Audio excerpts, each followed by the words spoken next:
Employment ఉండడం వల్ల నేను ఇంజనీరింగ్ అనేది స్టార్ట్ చేశాను. 52,000 ప్రతి ఇయర్ వేసేవారు. టైం టు టైం అనేది ఇచ్చడం వల్ల మాకు చాలా హెల్ప్ అయింది. అందువల్ల నా బీటెక్ కూడా కంప్లీట్ అవ్వగానే నాకు జాబ్ కూడా వచ్చింది. ఇప్పటికీ కూడా ఎటువంటి ఇబ్బంది లేకుండా ఉంటుంది మా ఇల్లు.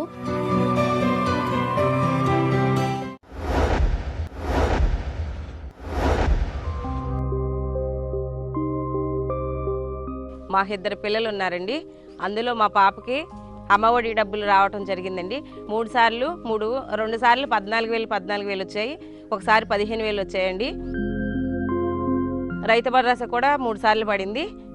వైఎస్ఆర్ ఆసరా డబ్బులు మాకు 50,000 రుణమాఫీ అయ్యాయండి. తర్వాత మాకు జగనన్న తోడు 10,000 రూపాయలు ఇవ్వడం జరిగింది. మేము మా పిల్లల్ని బాగానే చదివించుకుంటున్నాము.